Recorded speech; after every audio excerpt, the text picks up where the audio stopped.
Hello, everyone. It's Linda from Linda Z's in Arlington Heights, Illinois. Ready for your morning coffee? I hope so. I have a couple of little techniques for you today that are going to entail some moving into fall, into the autumn. I think we are probably getting ready for it. We're very fortunate. We've had in the Chicago area anyway, and mostly in the Midwest, some really nice weather, but we're getting some cold now, and I think everybody's ready to move into doing some really fun projects for autumn. You probably can tell from what's on the set here that this black shirt that I've had before, that's part of what I'm going to do. This is one project that was done prior, and then you can see on the back, when I turn this around, this says on the yoke of the shirt, it says Thanksgiving, apple cider, what that one says, and bonfires, and just some really cute pumpkins and really cute little things that'll get you in the fall mode. And in one of the videos prior, I showed you how to do some of the techniques for that. Also the other one is this little pumpkin pillow that we did on one of the other videos. And now I've taken, there are in this wonderful design, and it's called the Pumpkin Kisses. I know many of you have looked at it. The one great thing is when you get one of these USB sticks or even the CD, you can transfer it, and there's over 17 designs, 16 designs, I guess, on here. We're making a table runner. Some of you are making quilts out of this. So no matter whether it is a garment or a quilt, this would make a wonderful, wonderful fall quilt. And the techniques are really the same for putting the embroidery on in the design work. We call it computerized quilting. We're doing some of that too. And the techniques for the stabilizing that I'm going to go over are exactly the same. So let's get started. I would like you to see on this particular one, since we've done two already, this is the third one, and I just thought it was so fun. People have asked me, especially when I did this shirt over here, how did you get, because it just has a placket, how did you get a big design like that onto that shirt? And I showed a little bit about that in the past, and I had a lot of questions on it.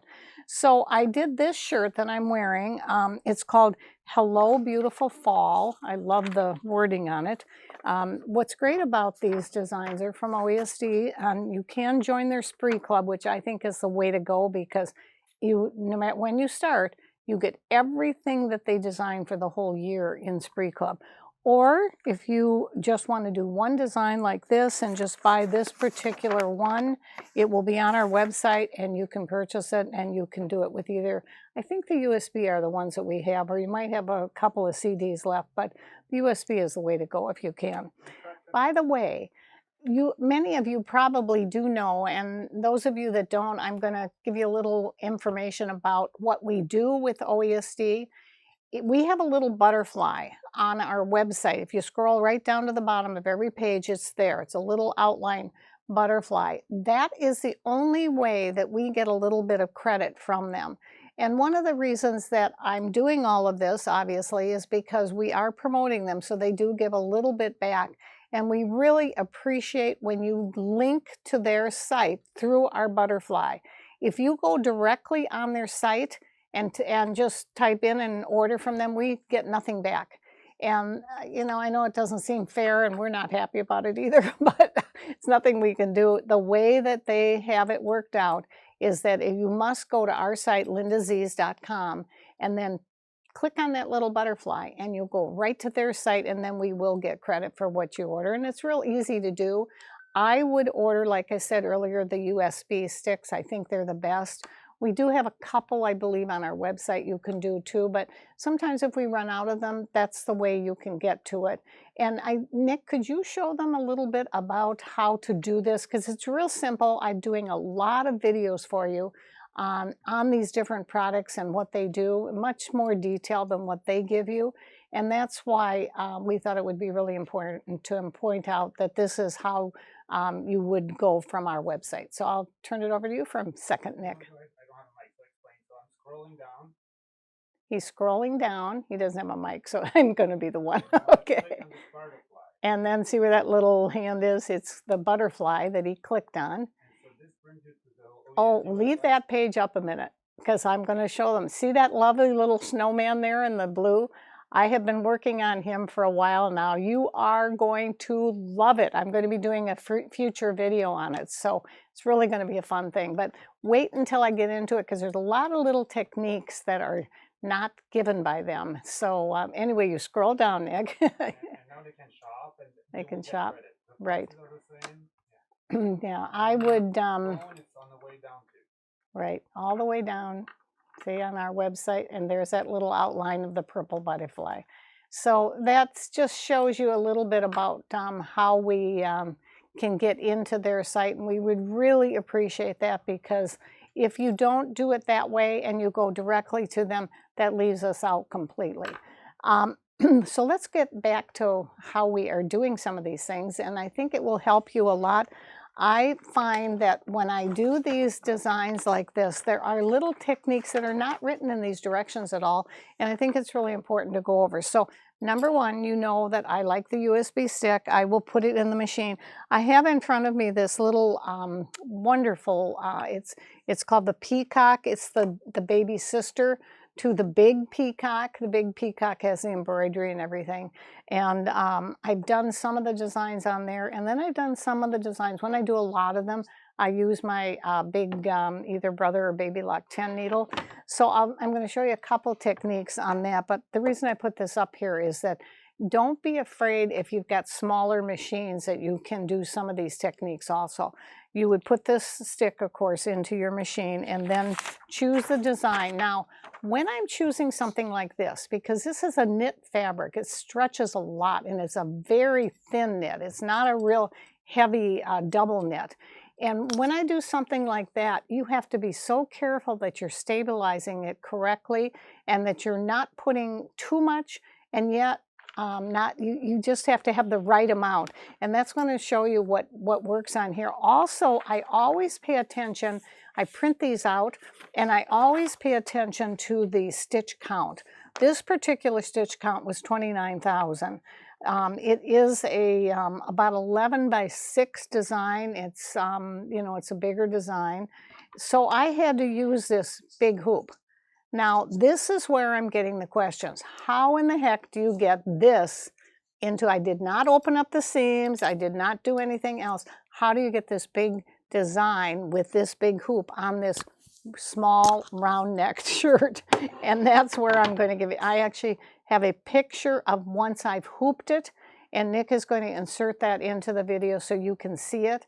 And one of the key things about that is that when you're working, I've told you this many times, on a very difficult area, on a very tight area to get into, what do you put in for your stabilizer?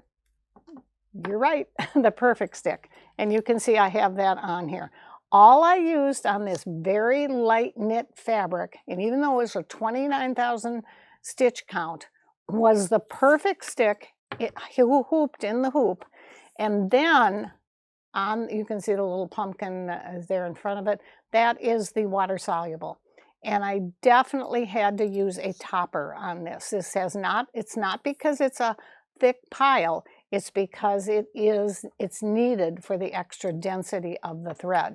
So once I put this topper on here, because when I use a water soluble and I use a color, I take the thing that I've talked to you about many, many times, this magic tape. It's Floriani pink tape, and I would not be without this tape. I now have, I think, 2 or 3 rolls in my stash, and I just tear it off, and I will take my shirt, and I have a little shirt here that I wanted to show you. It's just got a round neck. It's a black one, which would be easy to use on here. Now you're going to have to imagine that the stabilizer is already in here. And I've already scored it. I've taken off the stabilizer, and now it's sticky. So I'm going to be able to take this shirt and stick it down. What do I do before I stick it down? You're right. I take it and I measure it, and I find the exact center, and then I go to my chalk, and I make a little chalk mark there. Then I go to my armhole, and I measure it, and I make sure I've got a nice even chalk mark all the way down where I'm going to be placing my shirt. this gives you a real definite center. Now I want to put this in the center. If I wanted to put it over here, I'd make this the design where I would want it to be also. On some of my machines, I have a camera on them, so I can go in a projector. So once I figure out, you still have to do the placement. And once you've done that placement, I can move it anywhere I want with the camera. But on this particular one, I'm assuming you don't have a camera. And I'm going to put this on like this, and this is the key part. Get your sleeves out of the way. And you're going to go ahead and stick this down, and you be very careful when you start in the center. And you start with the center, you're not, remember it's a knit, so you're not pulling the knit. You are just smoothing it out. And when you get over to this point, you're going to take these sleeves and you're going to take a long piece of this tape. And the picture, Nick, you're going to put that in after I'm through talking? Okay, the picture is, you're going to go, oh my gosh, that's what it looks like. It looks like a spider web all the way around, because I literally take this tape and I go around it and I tie it, I stick it right to the hoop, because it's not going to go anywhere. So I have to keep it off of the surface. Now, when you're doing something that is this tight, you will need to monitor your embroidery when you're going through it. Now, once I get all of the tape all the way around, and you'll see this in the picture, then I take my water soluble and I tape it down in just little sections. And if the tape is really in the way, then I take it out and do the water, the lick and stick with water, okay?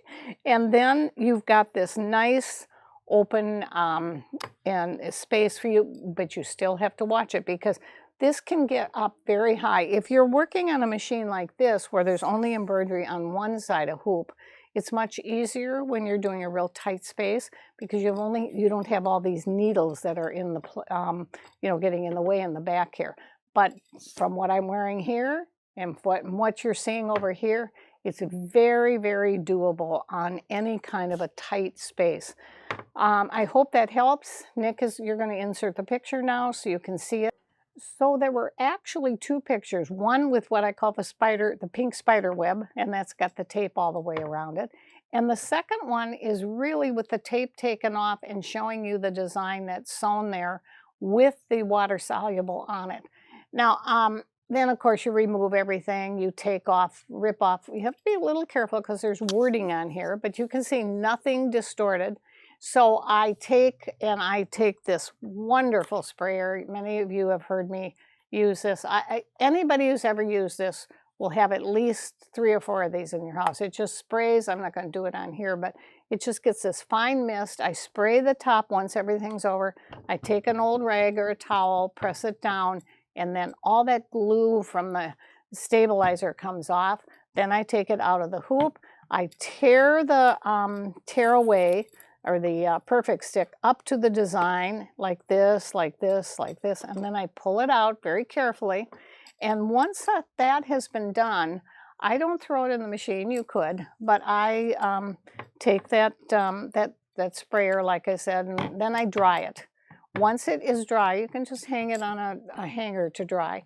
And once it is dried, I go to my Laura Star, and this is essential when you're doing something like this. Whether you're making a full quilt, whether you're making a t-shirt like this, or a pillow, or whatever you're using, this wool mat is just essential for pressing. And I hope most of you know by now the embroidery side goes down. You go to your Laura Star, you press it. And the OESD and Floriani makes a wonderful pressing mat. So if you're afraid of the design, I happen to have this wonderful thing on the bottom of this, which is a Teflon plate. So a lot of times I don't need a pressing cloth, but I do have both the Floriani and the OESD design pressing cloths. And if I didn't have this Laura Star, I would always use it. Now, the second thing that I want to explain to you, because quite a few of you have asked, once you've got this dried and perfect and then you can put it on and wear it, what kind of threads did I use? I have, on this one, I used all the Floriani threads. No, this one I think I used the I'm not sure if I use Floriani or OESD. I have both Isacord and Floriani and Madeira and a few others, but I have the full thread of both Floriani and Isacord because they're just fabulous threads. And I mix them too. If I don't like the color that I see in Floriani or in Isacord, I'll just mix them. I will tell you this, that the Floriani is just a little bit thicker, so sometimes it looks a little shinier, not much, but I love it. I love that kind of a shine. Sometimes this is a little bit more matte, so Floriani does have a matte thread, an embellished matte thread, so if you're looking for that, it's great too. Bobbins, always use your pre-wounds if you can. Do not use your pre-rounds for sewing. I didn't want to confuse you. This is, like I said, the little sister of the big peacock that came. This does not do embroidery. This is a sewing machine. Don't use your embroidery bobbins on your sewing machine for sewing because that's not what they're designed for. They're strictly for computerized sewing or for, you know, if you're doing a quilt or anything that's got embroidery on it and you're doing the embroidery blocks, that's what you would use these for. This is for a single domestic machine. These are for embroidery machines, and these have a little black on one side and a little turquoise on the other. Put the black side against your bobbin case. So go against the bobbin case where the metal is. It's kind of like a little magnet, and it will hold it very nice. Don't put the turquoise side against the magnet, put the black side. And I'm going to show that in some future videos too. Somebody asked me to show these hemostat 5-inch scissors because I did use those on the pillows. I think they're really fun. They're tulip pinks. I would not be without these. Some of you heard that I've been cleaning my sewing room. Ugh, what an awful thing to do. I have one shelf of threads that are totally done. And it looks so nice and it's so easy. It makes it so wonderful when you're going in to choose any thread that you want. So I encourage you to do that. This big book of embroidery is out by Bernina, and I would recommend it for any machine. I don't care which one you have. It is just fabulous. The ideas that they're giving you, you know, it's not just embroidery. I love the fact Connie Fanders, who is the head of Bernina for embroidery all through the whole country, actually all over, she has been worked on this exclusively, and it's just wonderful, the tips and everything. So it's, I believe it's, I don't know if it's on her website right now, but you can call and get it. Chalk markers, this is essential. I don't care if you have any kind of a hoop, especially if you're doing thick quilts, and you have a little nut on the bolt in the screw that turns, you know, this little slice. You want to be able to not do it like this. You're going to bring it in. Now watch, I'm going to show you on the other side. You can go right into the middle. It's hard to do it because I've been using this. Okay, now I can feel it. You can see even that there's a little silver opening. And I put that on and you heard it click in. And now easily I can turn this. Real easy. If I tried to do this with my hand, I could not do it. And when I do it with a screwdriver, it just kind of slides out. So this is really an essential tool when you're doing this. One last little thing that I just saw, and I don't even know if we have any more of them. They're the Kimberbell Autumn Splendor buttons, and I'm going to put a few on the pillows. I think they are just wonderful. You'll have to call the store probably to get these, and they'll maybe even have to order them for you, but they are just great. Maybe I can turn it around and you can see that side too, Nick. It's really fun. That's shiny, yeah, I got it. Oh, too shiny? Okay, got it. These lights in here are hot, so it's nice to have a shorter sleeve on today. All right, so I just want to thank you again. I might do one more video on the autumn and fall. It's just such a wonderful time of year. I know those of you that are in hot areas, it's still getting cooler for you, so it's not the 100 and some, it might be 90s, but at least you can enjoy some of the fall temperature too. So I know I forgot to show them this. Oh my gosh, this is the upgrade, and I'm not going to get into it much, but those of you that own a Bernina, this is the new upgrade. I just got mine and had it installed. It is marvelous. That's all I'm going to say. Check into it. Okay, thanks everyone. Just have a great day. If you're watching this at night, thank you for tuning in, and we will see you next week.